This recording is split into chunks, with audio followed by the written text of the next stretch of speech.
En fait de passion, nous n'en avons aucune. La France. Voilà comment parlait le général de Gaulle et comment nous parlons aujourd'hui. Vive la République. Et vive la France.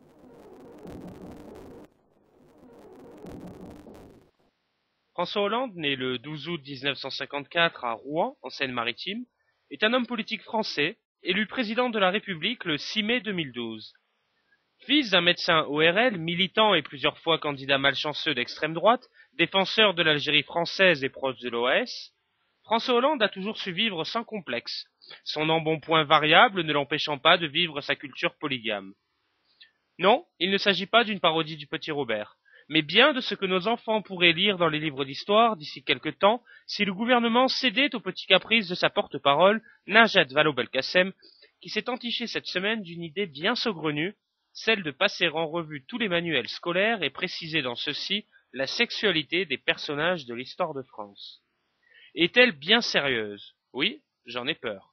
Voilà que celle qui chaque jour nous épuise de discours libertaires veut obliger de grands personnages aujourd'hui disparus à faire leur coming out. Mais, cher Najat, s'il l'avait souhaité, ne l'aurait-il pas fait? Jusqu'où irez-vous donc dans cette folie revendicatrice? Sexualité, puis origine, puis religion? De mémoire, la dernière personne à s'être amusée de la sorte a fini par coller des étoiles jaunes sur des chemises. Souhaitez-vous redresser productivement la France en inventant le concept du triangle rose brodé sur marinière? Quand les bien-pensants cesseront-ils de forcer le destin? Quand comprendront-ils qu'on ne change pas le cours de Dame Nature, qui même au pays de Bernadette Soubirous a fini par reprendre ses droits cette semaine? Le droit d'ailleurs, c'est un drôle de sujet. Qui aurait pensé qu'un jour en France nous aurions le droit de se piquer dans une salle dite de shoot, alors qu'en parallèle, la bière et le tabac seront bientôt tellement chers que nous ne serons même plus tentés. TVA, taxe sur la valeur ajoutée. Enfin, ça c'est ce qui était prévu au départ, parce que l'augmentation de la TVA va aussi avoir lieu sur les corbillards, mais pas sur les ambulances. Il faudra m'expliquer le principe de la valeur ajoutée quand même. Et puis alors un conseil les amis, si vous aimez votre famille et voulez leur éviter des heures de calculs fiscaux, retenez-vous de monter aux cieux lorsque vous êtes dans l'ambulance. On a déjà assez de problèmes avec les sandwichs à emporter des boulangers.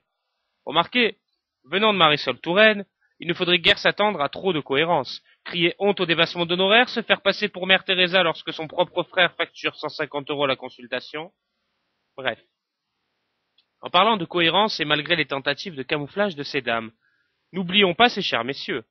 Après avoir nommé Louis Gallois, ancien patron de ADS, d'Airbus et de la SNCF, commissaire général à l'investissement, après lui avoir commandé un rapport sur la compétitivité, François Hollande de déclarer prendre acte de ce rapport, mais que celui-ci engageait son auteur, pas le gouvernement ni le président de la République. Autrement dit, moi, président de la République, j'ai commandé un rapport pour montrer que j'avais raison. Celui-ci me donne tort, mais moi, j'ai toujours raison. Remise en cause des 35 heures? Non. TVA sociale? Non. Baisse du coût du travail? Non. Transfert du coût des cotisations? Non. Gaz de schiste? Non. Non, non, non, non, non.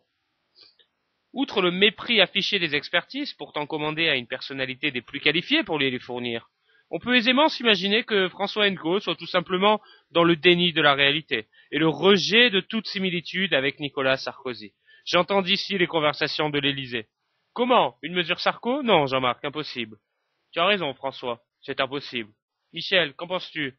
Oui, enfin, une participation sur la valeur ajoutée socialo, ce serait possible, hein, Pierre? Oui, oui, tu as raison, il ne faut surtout pas utiliser le même terme. C'est bon, François, tu valides? Oui. Ah, il avait raison, l'autre. Mais bon, on fait comment? Bah, on va reparler du droit de vote des étrangers, ça va passer tout seul. Ok, ok. Et le mariage aussi, hein, ça marche bien, ça, le mariage pour tous. Ok, ça me va. Bon, Michel, je te laisse virer, tu vois ça avec Jérôme? Ça le calmera, il est pire qu'un fusible en ce moment. Ah, nos chers gouvernants. Ils en sont tellement ridicules qu'on les aimerait presque. Au passage, ma chère Najat, une question me vient à l'esprit. Comment cela se fait-il que ce soit vous, ministre des droits des femmes, qui veniez aujourd'hui défendre la cause de toute la communauté homosexuelle? N'est-ce pas pour les hommes légèrement insultant et discriminatoire?